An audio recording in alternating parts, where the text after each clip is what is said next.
Ang kwentong ito ay hango sa totoong buhay. Karanasan ito ni Joven. Taong 1978, Merida, Leyte.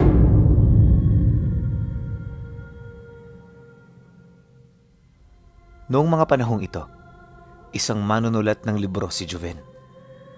Tubo siyang Merida, ngunit hindi naman siya roon gaanong nagtagal. Bukod kasi sa marami siyang tinatrabaho, araw-araw siyang naglalakbay para makahanap ng inspirasyon sa kanyang mga akda. Ganon at ganon ang kanyang ginagawa sa loob ng maraming taon. Ayon sa kanya na, hindi naman sa lahat ng oras ligtas ang mga ginagawa niya. Minsan, may mga nasasagasaan siyang tao sa kanyang trabaho kahit napipilitan siyang magtago para magpalamig. Kung hindi nyo kasi naitatanong pinuno, hindi lang patungkol sa mga lugar ang mga paksang tinatrabaho ni Joven. Minsan, may mga tinutuligsa siyang malalaking tao, lalo na kung hindi niya natitipuhan ang gawain ng mga ito. Bilang isang manunulat, paghahayag ng katotohanan ang kanyang nais. Ikinakalat din niya ito sa iba't ibang lugar, dahilan para marami ang magalit. Ngunit sa kabila nito, hindi siya nakakaramdam ng pagkasindak. Alam niya kasi na may mga tao rin siyang masasandigan, lalo na kung nanganganib ang buhay niya. Ang kaso lang pagtungtong ng taong ito, may mga hindi inaasahang nangyari. Nataon noong nasa kamay nilaan si Joven, kaya nung malaman niya ang problemang kinakaharap ng mga kaibigan niyang pumuprotekta sa kanya, dito na siya unti-unting nakaramdam ng pagkasindak. Hindi naglaon dahil sa ganoong problema, dito na nila naramdaman ang galit ng mga kaaway nila. Sa bawat pagdaan ng gabi, may isa sa kanilang mga kasamahan ang bumabagsak bago pa man sumapit ang bukang liwayway. Ang mas nakakabahala pa sa lahat, nakikita nila itong nakabigti sa puno, balot na balot ng dyaryo ang buong katawan nito. May busal din ito sa bibig, tapos may piring ito sa kanyang mga mata. At kapag isang manunulat din ang biktima, nakapagtatakang nawawala ang dalawang kamay nito. Bawat biktima ring nakikita, masasabi mo talagang dumaan sa hindi makataong pagpapahirap hanggang kamatayan. Bagay na katakutan ito ng marami. Sa loob pa ng isang linggo, may mangilan-ngilan ng individual ang humingi ng tulong sa mga taong kanilang sinasandigan. Ngunit sa kasamaang palad, wala na ring naibigay ang mga ito, gawa ng kahit ang sarili nilang mga tao, hindi na rin nakakatakas sa hagupit ng puwersa ng kalaban nila. Dito na rin nagsimulang kumalat ang mga agam-agam ukol sa mga taong pumapatay sa kanilang grupo. Base sa mga kasamahan nilang nakaligtas, hindi umano yun tinatabla ng bala at sa hindi malamang dahilan, masyadong maliksi ang pagkilos ng mga ito. Para rin yung mga aswang dahil sumasalakay lang yon sa kasagsagan ng paghahari ng kadiliman. Nakakapagtaka ring bistado na nito ang mga lugar na pinupuntahan nila. Animoy nakapasok na sila sa loob nito. Nang marinig naman yon ni Joven, abot langit naman ang kanyang pangamba. Iisa na lang din ang nakikita niyang solusyon para matakasan ito, at yon ay walang iba kundi ang bumalik sa lugar nila sa Merida. Sa isip-isip niya, kung aswang nga ang nananalasa sa grupo nila, yun na lang ang lugar na pwede niyang mapagsilungan. Lingid kasi sa kaalaman ng marami, nagmula rin sa pamilya na may ganoong lahi itong si Joven. Alam niya kasi kung gaano kalakas ang mga ito, at nasisiguro rin niyang walang makabagong armas na gawa ng tao ang may kakayahang pumaslang sa mga ito. Dahil sa ganun niyang kaisipan, agad naman siyang nagpaalam sa kanyang mga kasama. Niyaya rin niya ang iilan sa mga malalapit sa kanya, buhat sa kagustuhan niyang iligtas din ang mga ito. Nang marinig naman yon ng dalawa niyang kaibigan, di ito nagdalawang isip na sumunod. Pagkaligpit nila ng kanilang mga gamit, nagmamadali naman silang tumungo sa terminal ng mga sasakyan. Habang naghihintay, wala naman sila roong napansing kakaiba maliban sa iilang mga taong nagmamasid sa kanila. Kaduda-duda man ang kilos ng mga ito, minabuti nilang wag na itong pagtuunan ng pansin. Pagpatak naman ng 4:00 ng hapon, umalis na ang kanilang sasakyan. Kaya naman kahit papaano ay nakahinga na rin sila ng maluwag.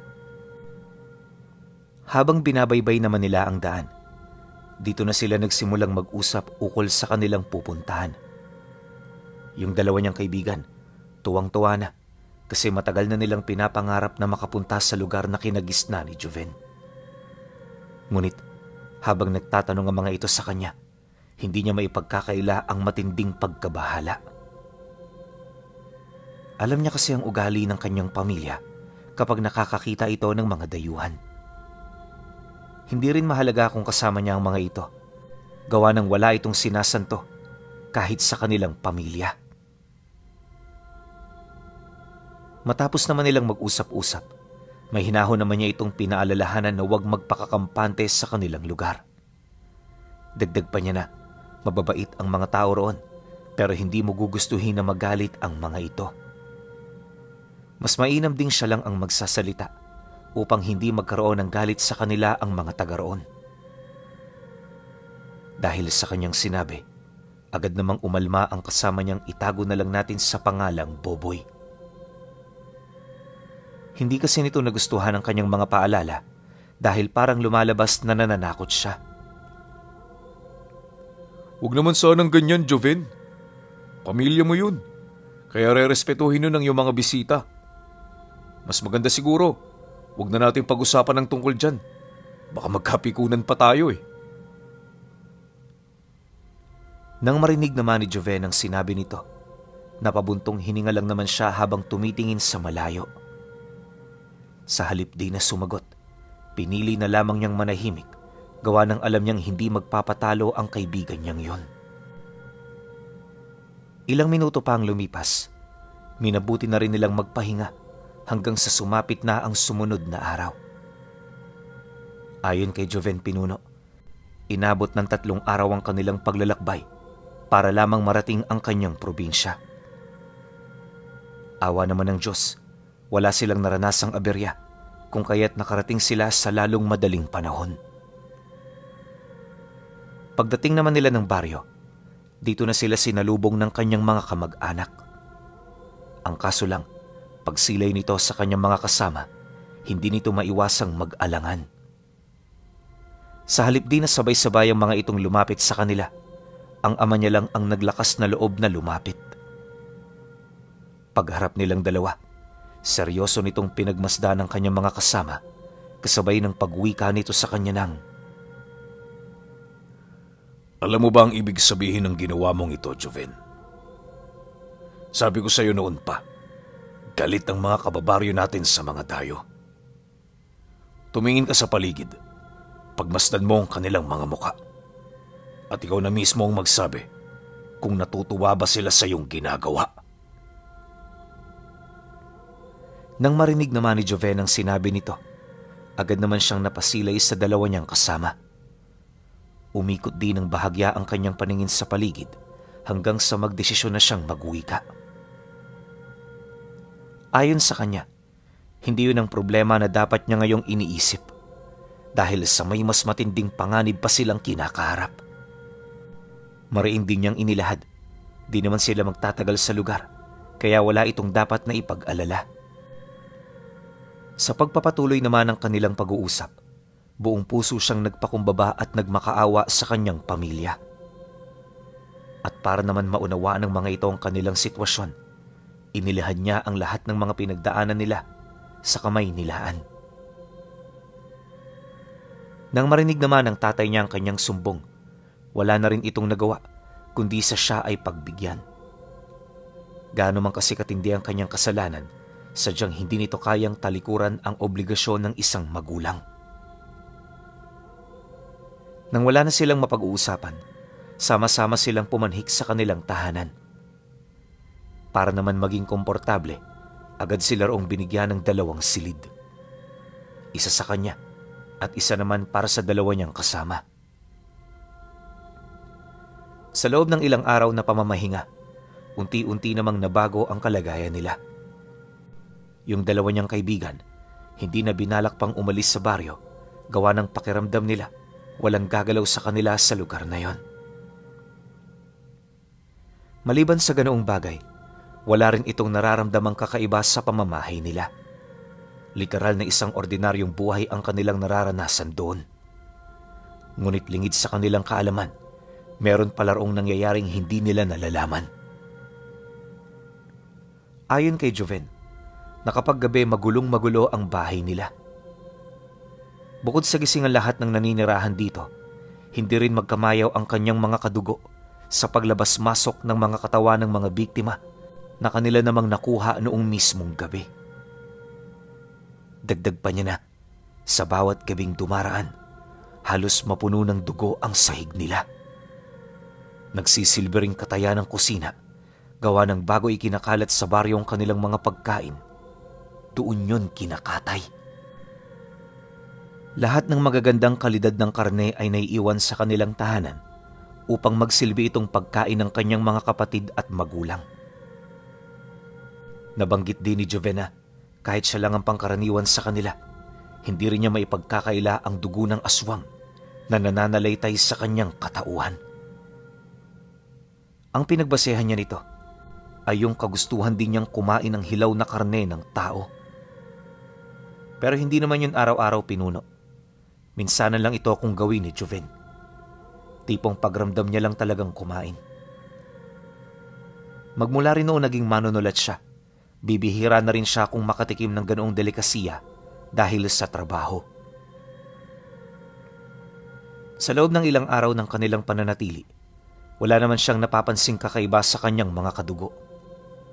Naging kampante rin naman siya, gawa ng wala siyang naririnig na ulat ukol sa mga dayong pumasok sa lugar nila. Ang kaso lang, meron siyang isang problema.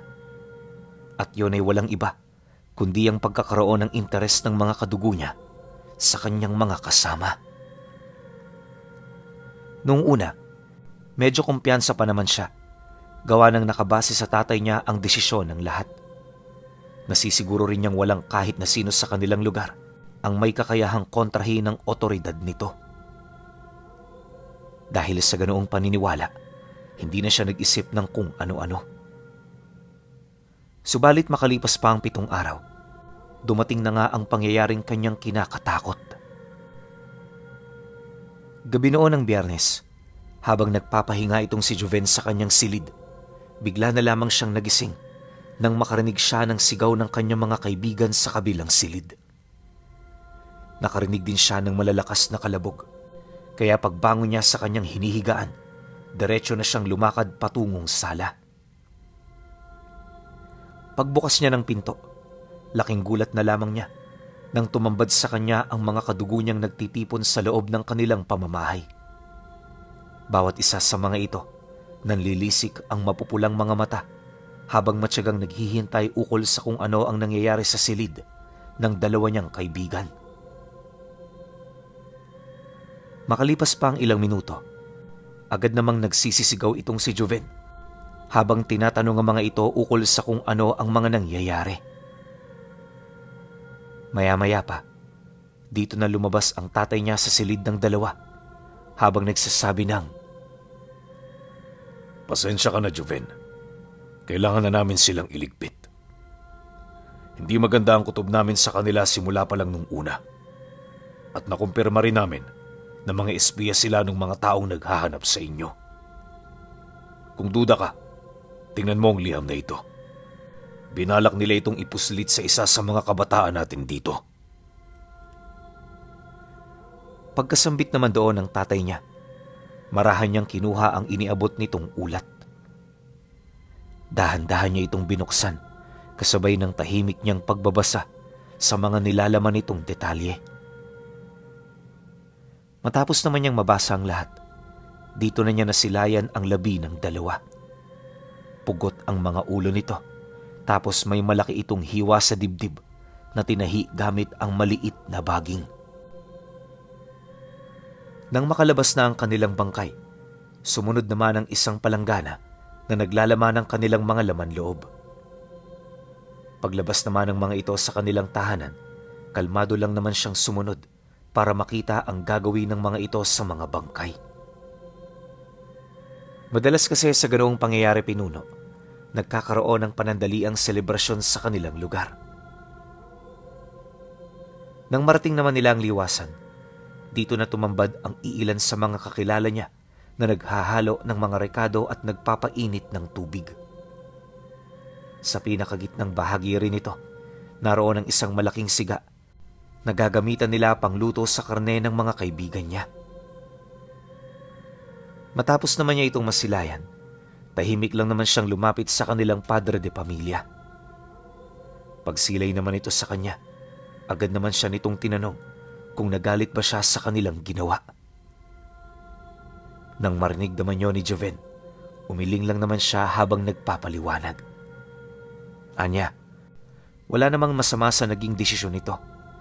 Gawa ng hangad lang naman itong protektahan ng kanilang pamilya. Dagdag pa niya na, di rin siya nakaramdam ng awa sa sinapit ng dalawa dahil sa alam niyang bunga lang yon ng kanilang mga maling pasya. Nasisiguro din niyang kung hindi ito napigilan ng kanilang pamilya, paniguradong siya ang papaslangin ng mga ito. Nang marinig naman ito ng tatay niya, tumango lang naman yon habang tinatapik siya sa kanyang balikat. Ilang minuto pa ang lumipas, nang wala na silang mapag-usapan, agad naman siya nitong inabisuhan na bumalik na sila ng bahay. Sa kasagsagan ng kanilang paglalakad papauwi, dito nabanggit sa kanya ng tatay niya ang tungkol sa paparating na panganib. Hindi kasi ito kumbinsido na hindi siya roon matutunton. Gawa ng unang-una, wala itong ideya sa mga palihim nitong ikinilos noong patungo pa lamang sila sa kanilang lugar. Mariin din itong inilahad ang mga posibilidad ukol sa mga mangyayari sa mga susunod na araw. Gayunpaman, hindi nakakaramdam ng anumang pagkabahala ang kanilang pamilya dahil sa alam naman itong kayang-kaya nilang labanan ang puwersa ng mga dadayo sa kanilang lugar. Nang marinig naman ito ni Joven, napabuntong hininga lang naman siya habang tahimik na tinitingnan ang bahay nila. Kalaunan, nang makapasok na sila sa loob nito, diretso naman siyang pumanhik sa kanyang silid para magpahinga. Lumipas pa ang mga araw, naging maayos naman ang lahat. Nakakapanibago man, ipinagpatuloy niya ang kanyang buhay sa piling ng kanyang pamilya. Ayon pa sa kanya na, habang tumatagal siya roon, nawawala na ang kanyang pag-aasam na bumalik sa dating buhay na meron siya. Bukod kasi sa mapanganib ito, malayo rin siya sa kanilang pamilya. Nakapagpasya na rin siyang bumalik sa pagsasaka pagkatapos ng mga problemang kinakaharap niya. 3 buwan nang lumipas, nakatanggap sila ng ulat sa bayan ukol sa pagdating ng mga dayuhang nagmula pa umano sa Maynila. 10 katao ang dumating at bawat isa sa mga ito may mga daladalang malalaking bagahe. Tatuan din ang kanilang mga katawan at sa estado ng kanilang kilos, mukhang meron silang hinahanap. Matapos naman itong marinig ni Joven, agad naman niya itong ipinagbigay alam sa kanyang ama. Malakas kasi ang kutob niya na ang mga taong narinig niya ay ang mga individual na pumatay sa kanyang mga kasama. Nang marinig naman ito ng tatay niya, dali-dali itong bumalik sa bahay nila para magpatawag ng biglaang pagpupulong. 8 lider ng bawat pamilya ng kanilang angkanang duminig sa kanyang pagtawag. Nang may pagbigay alam na nito ang kasalukuyang sitwasyon, agad namang kumilos ang 8. Noon ding mismong araw, naghigpit na ang bawat hangganan ng kanilang lugar. Wala na rin silang pinapasok doon, maliban sa mga taong kilala nila. Naghanda na rin ang iilan sa kanyang mga kakilala na animoy merong digmaang paparating. Pagsapit naman ng gabi, mas lalong humigpit ang mga bantay. Minuminuto may mga naglilibot sa mga kabahayan upang masigurong walang nakapuslit na mga kalaban. Pagsapit naman ng 10:00 ng gabi, habang nakatambay silang mag-ama sa labas ng bahay, nakita nila ang pinsan niya na mabilis na tumatakbo papalapit. Pagharap nito sa tatay niya, agad naman itong nagbigay ng abiso ukol sa mga panauhing kanilang nakita. Tiyo, ipinapatawag ho kayo sa bukana. Dumating na ho mga kalaban natin. Armado silang lahat at base sa mga tagapagmasid, may mga dala silang malalakas na kalibre ng sandata. Ano ang gagawin natin?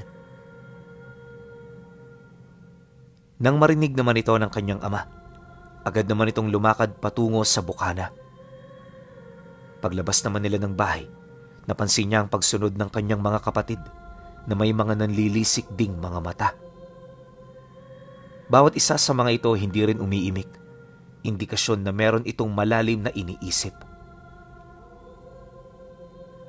Ilang minuto pa ang lumipas, doon na nga nila nasilayan ang pangkat ng mga kalaban. Kasalukuyang nakatayo ang mga ito sa harapan ng baryo na parabang may hinihintay. Pagsilay naman doon ng kanyang ama, walang takot naman itong lumapit kasama ang 3 niyang nakatatandang kapatid. Pagharap naman ng mga ito sa pangkat, dito na nagsimulang magsalita ang tatay niya gamit ang wikang Tagalog.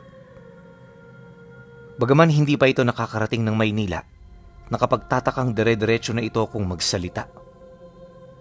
Sa halip di na makipagnegosasyon ito sa mga taong yon, direkta itong nagbabala ukol sa mga maaaring mangyari.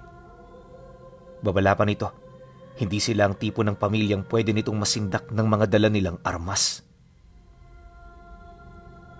Matapos naman itong marinig ng lalaking namumuno sa pangkat, ngumisi lang naman yon. Animoy hindi ito kumbinsido sa mga bagay na sinabi ng tatay niya. Dahil dito, walang pagdadalawang isip namang sinunggaba ng nakatatanda niyang kapatid ang isa nitong kasama. Bitbit ang sundang na parang karitang disenyo, buong lakas niya itong pinugutan ng ulo, sabay upo di kalayuan sa kinaroroonan nito. Pagsilay naman ng mga kalahin nitong nagbabantay sa entrada ng baryo, isa-isa naman yung umatungal pagpapakita ng kanilang paghanga rito. Hindi nagtagal, pagbalik ng katahimikan sa paligid, dali-dali namang umatras ang grupong dumayo habang kinakasa ang kanilang mga armas. Napaputukan na rin ito ang kapatid niya, ngunit hindi man lang ito nagalusan. Dahil sa pangyayaring yon, inakala ng mga dayo na may mga karga silang agimat pangontra sa mga bala. Nang mapagtanto naman nila ang tungkol dito, nagmamadali naman silang naglagay ng mga pangontra sa kabal gamit ang mga langis na maaaring nilimos ng grupo sa mga albularyo. Matapos naman nila itong gawin, muli nila itong pinaputukan, ngunit ganun pa rin naman ang nangyari. Nang mapansin naman ito ng tatay niya, dito na ito napangisi ng bahagya habang nagwiwika sa mga ito ng, "Hindi kami katulad ng mga biktima ninyo. Kung sila madali ninyong napatahimik, kami hindi. Marami pa kayong kakaining bigas para makapatay ng isa sa amin." Nang marinig naman ito ng namumuno sa grupo, walang patid naman itong nagpakawala ng putok.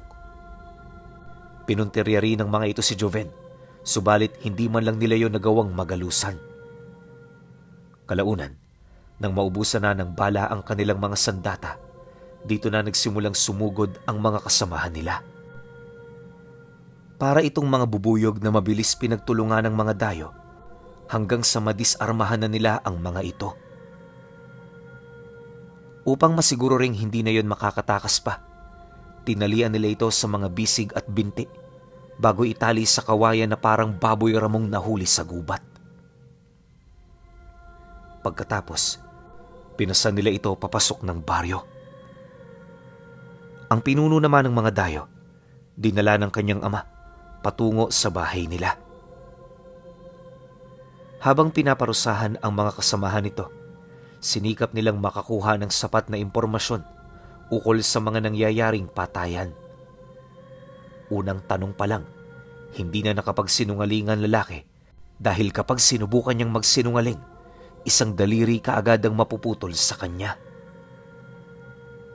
Mariin din itong inilahad. Hindi sila ang tipo ng tao na madaling maawa, kaya wag na wag itong umasang mapapaikot sila nito ng basta-basta. Dagdag pa ng kanyang ama, kaya niya itong patayin anumang oras, kaya sa puntong yon, hindi nangangahulugang hahayaan nila itong mabuhay dahil sa meron sila roong kailangan. Dagdag pa ng kanyang ama, magdahan-dahan ito sa mga isasagot dahil sa doon nakadepende ang buhay niya. Dahil dito, walang nagawa ang lalaki kung hindi ang magsabi ng totoo. Alam niya kasing seryoso ang angka ni Joven sa kanilang mga sinasabi. Ilang minuto pa ang lumipas. Kahit hirap na, pilit itong naglahad ng mga istorya na hangad nilang malaman. Base sa lalaking yon, kakilala lang naman nila Joven ang nag-utos sa kanila. Maraming dahilan kung bakit nila pinapapatay ang lahat ng mga manunulat. Ano man yon, labas na sila rito, gawa ng unang-una, pera lang naman ang habol nila. Pagtatapat pa nito na, siya na lang ang huli, kaya naging masigasig ang kanilang pagtutugis sa kanya. At para masundan lang din siya sa lugar na yon, napilitan itong bayaran ang dalawa niyang kasama. Matapos naman itong makapagwika, bigla na lamang itong napatahimik buhat sa pagtagos ng isang itim na sinulid sa kanyang puwak. Sa isang iglap, namula ang mga mata nito kasabay ng walang patid nitong pagsuka ng dugo. Hindi nagtagal, tuluyan na rin itong humandusay ng wala ng buhay.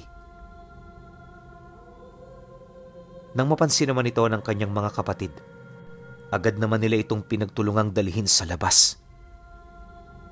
Noon ding mismong gabi, muling nagkaroon ng panandaliang selebrasyon. Kinaumagahan, pagising naman ni Joven, nadatnan niya ang kanyang ama na nagliligpit ng mga gamit nila. Dala naman ang kanyang kuryosidad, agad naman niya itong tinanong ukol sa kung ano ang ginagawa nito. Nang marinig naman ito ang kanyang sinabi, agad naman itong ipinagtapat sa kanya ang kagustuhan nitong tumungo sa Maynila. Ayon sa kanyang ama, may sapat silang pera para manatili roon ng 1 linggo, kaya wala na siyang dapat na ipag-alala. Dagdag pa nito na, pagkatapos ng kanilang misyon sa lugar na yon, agad naman silang uuwi. Nangako rin ng kanyang ama na sa oras na mapaslang na nila ang punot dulo ng lahat ng kanilang problema, mapayapa na ang kanilang pamilya. Ngunit habang gumagala pa ang mga ito, parang kaluluwang hindi matahimik ang kaisipan ng kanyang ama. Matapos naman itong marinig ni Joven, sinubukan niya itong kumbinsihin. Kesyo, hindi na yun kailangan, masyado na itong malayo sa kanila, tapos hindi na rin siya roon babalik pa. Subalit nang marinig ito ng kanyang ama, hindi ito pumayag sa kanyang nais. Lahat ng taong kumakalaban sa ating pamilya, Joven, mga alaala na lang. Sa tingin mo ba, papayag akong pakawalan ko ang mga taong nang api sa'yo? Isa ka sa mga anak ko, at lahat kayo pantay-pantay ang pagpapahalaga ko. Hindi ako papayag na may mang-aalipusta sa inyo. Lahat sila, pagbabayaran ng malaki ang mga kasalanan na kanilang ginawa sa ating pamilya. Matapos naman itong makapagsalita, hindi na siya nakaimik pa. Alam niya kasing ang mga ganoong kataga ng tatay niya, hindi na mapipigilan ng kahit na sino sa kanilang pamilya. Dahil dito, minabuti na rin niyang maghanda. Pagtungtong ng 12:00, kasalukuyan na nilang tinatahak ang daan patungong Kamaynilaan. Hindi naglaon, nang marating na nila ang lugar ng Quezon, ramdam na niya sa kanyang ama ang matinding pagnanais na makadaupang palad ang kanyang mga biktima. Inaasahan din niyang hindi ito mahihirapan sa paghahanap, gawa ng may mga daladala itong damit na mula pa sa mga labi ng mga dumayong napaslang nila.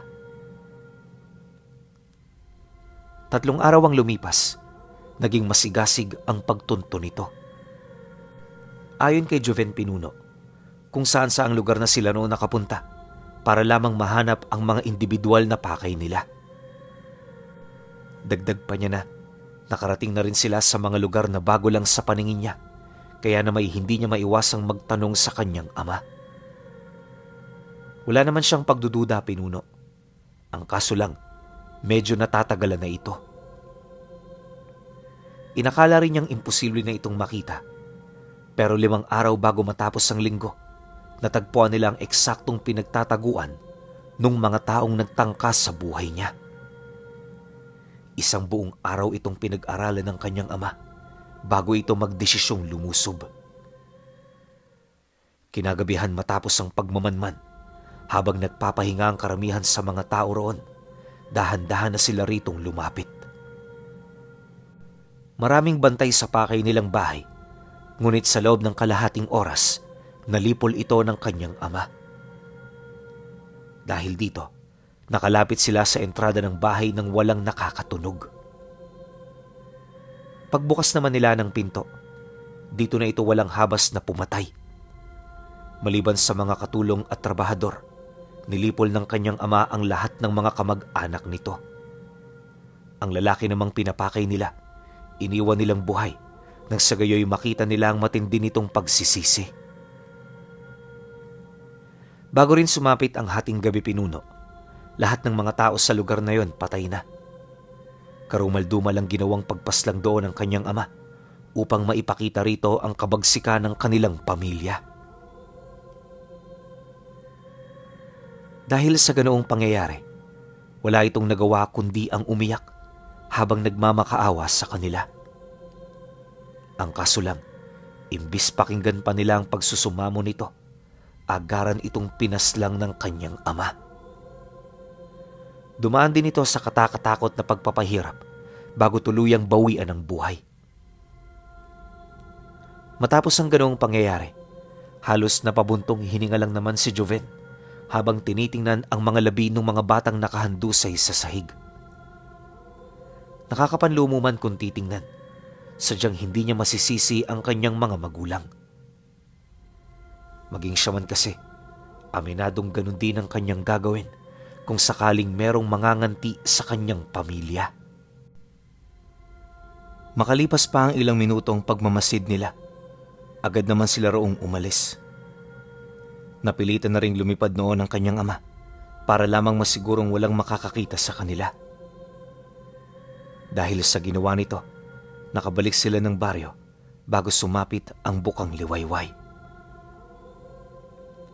Magmula noon, Pinuno, hindi na umalis si Joven sa kanilang lugar. Dito na siya tumanda at nagkaroon ng asawa, kaya na may hindi na niya binalak na umalis pa. Magpahanggang sa ngayon, kahit ubod na siya ng tanda, nananatili pa rin siya sa lugar na yon. Marami pa naman doong aswang ayon sa kanya, pero sobrang bihira na lang nito kung magpakita. Hindi kagaya nung dati, sobrang talamak talaga. Wala na ring nangyayaring patayan, hindi kagaya noong mga panahon na nasa kasagsagan pa ng pamamayagpag ang kinabibilangan ng manunulat na si Joven at ang mabangis nitong angkan.